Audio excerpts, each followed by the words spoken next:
Humans have been eating cheese for thousands of years.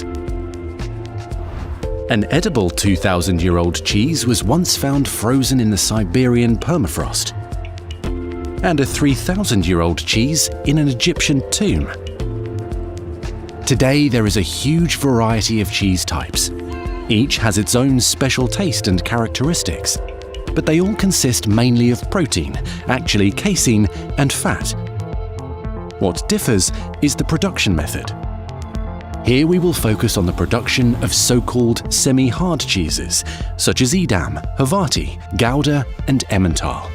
First, the main ingredient milk is tested for quality, heated to kill harmful bacteria, and then separated into cream and skimmed milk in a separator. To ensure the cheese will have exactly the right fat content, a precise amount of cream is added back into the skimmed milk.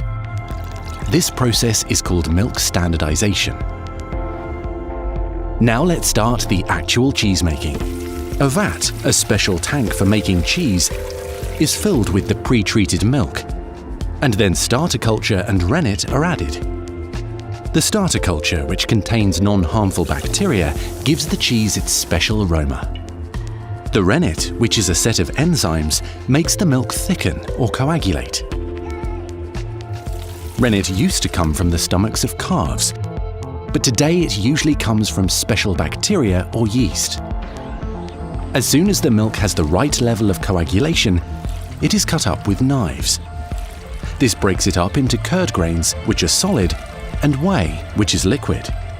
Cheese is made out of these curd grains. That's why we need to get rid of the whey, and about 30% of it is now drained off. The mixture of curd grains and the remaining whey is then heated by adding warm water to a temperature of about 38 to 45 degrees Celsius, depending on the cheese type produced. This kick-starts the growth of the starter culture and makes the curd grains firm. Now the rest of the whey needs to be drained off.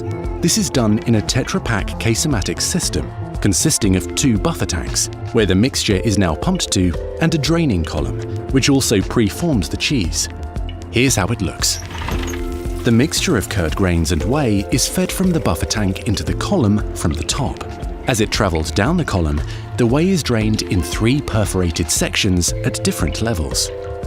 The more whey is drained from the curd, the more it compresses. At the bottom of the column, the curd is cut and emptied into a mold, where the curd is pressed, forming a block or a wheel.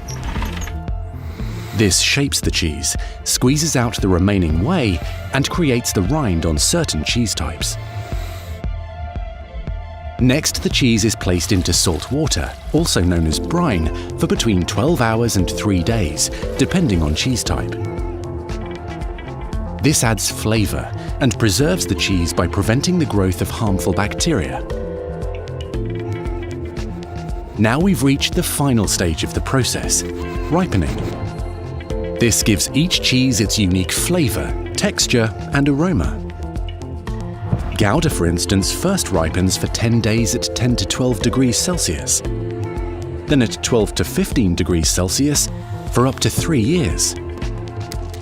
Cheese, it can take years to make, but probably won't last for millennia.